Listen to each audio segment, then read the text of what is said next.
Salut les petits curieux, bon je suis clairement à la bourre mais on est bien vendredi et vous retrouvez notre nouvelle vidéo de la journée. J'ai continué un petit peu les banquettes, donc on retrouve la suite avec quelques assises qui ont été fabriquées en plus et il va me rester un bout de banquette à terminer juste par la suite. Si ça n'est pas déjà fait, je vous laisse vous inscrire à notre chaîne, liker et puis n'oubliez pas le concours qui était hier dans la vidéo. Alors commentez. Bon, je sais pas chez vous, mais ici, on est un peu en plein milieu des microbes pour les enfants. Pour l'instant, je passe à travers, alors moi je m'attaque aux banquettes. La première chose à faire, c'est de les fixer solidement au sol du fourgon. Il faut pas qu'elles bougent bien sûr pendant qu'on roule, et puis quand on va s'asseoir dessus, faut pas non plus qu'elles se cassent la figure. Comme vous le voyez, je bricole en chaussettes dans le fourgon, mais autant vous dire qu'il fait particulièrement froid et que je me caille vraiment. Mais bon, vu la boue qu'il y a dehors à cause de la neige de dimanche dernier, j'ai pas envie d'en mettre partout dans le fourgon.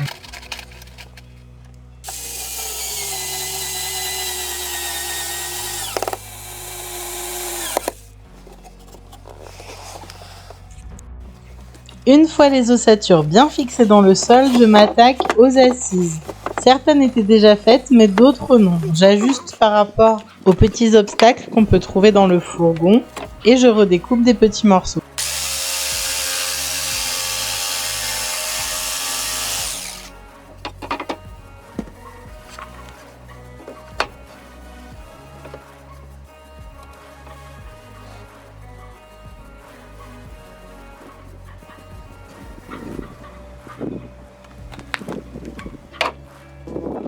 Je fixe également les parties des banquettes qui elles seront fixes avant de pouvoir poser les charnières qui permettront d'ouvrir les quelques assises qui serviront de coffre de rangement.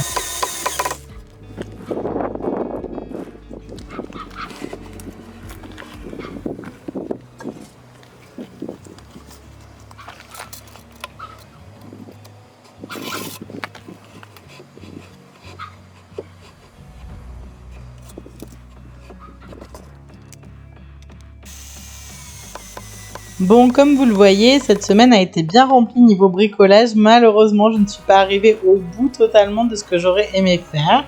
Ça n'est pas très grave et ça me permettra de vous refaire une semaine dans les finitions du van dans quelques semaines.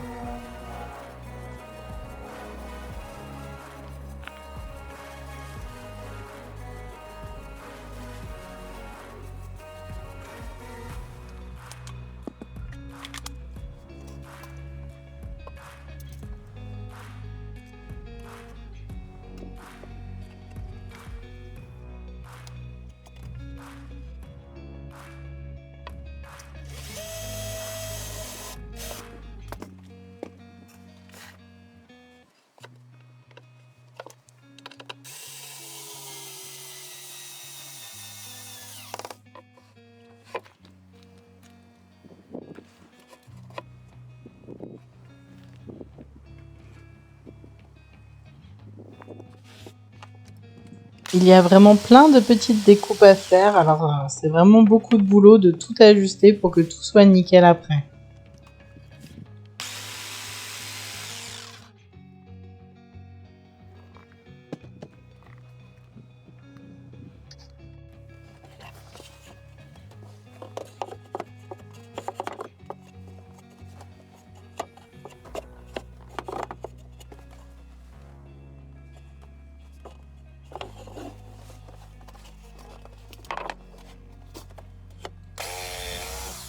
Hop, nickel, ça rentre cette fois-ci. Bon, ensuite il faut que je fasse la banquette juste à côté. J'aimerais bien que cette banquette, elle aille carrément jusqu'au bord du fauteuil, donc qui est le fauteuil du conducteur, celui-ci.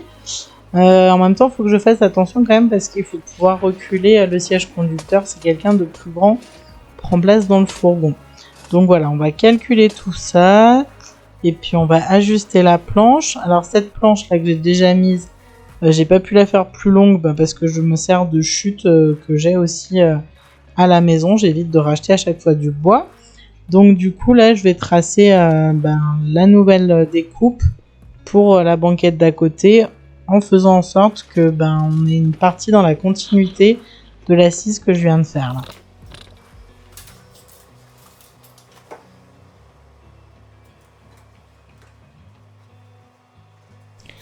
Encore un petit peu de réflexion pour être sûr de tout bien caler et je termine ce tracé. Bon, je sais pas vous, mais dès que je dois faire un truc compliqué, si je me fais pas un petit croquis avec les bonnes dimensions et tout, à chaque fois je me plante et je suis obligée de recommencer je ne sais combien de fois. Bon, là heureusement, j'ai réfléchi avant de découper quand même, parce que sinon ça m'aurait embêté de perdre ma chute de bois. Elle était quand même d'une bonne dimension et c'était cool pour pouvoir faire mon tracé, donc ça m'aurait vraiment agacé. Bon, c'est bon, les bons calculs sont faits. Je passe à la découpe et je vous montre dans le fourgon. J'ai dû adapter la hauteur du siège par contre parce que j'avais un petit décalage de 5 mm.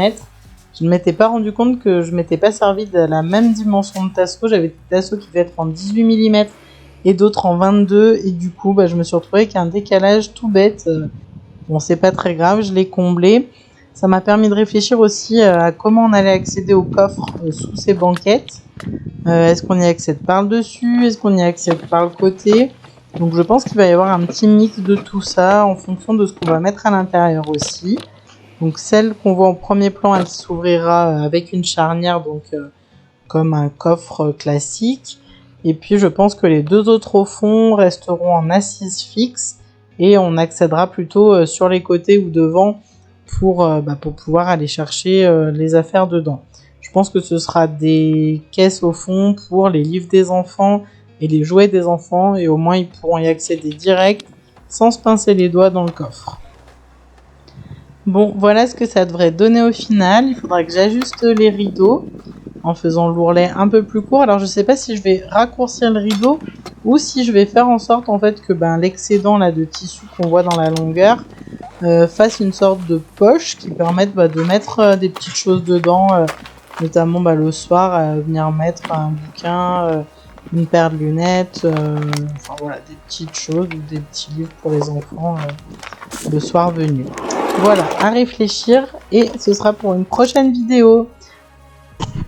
Merci de nous avoir suivis encore dans cette vidéo. N'oubliez pas de vous abonner, de liker et de commenter et on se retrouve très vite. Ciao!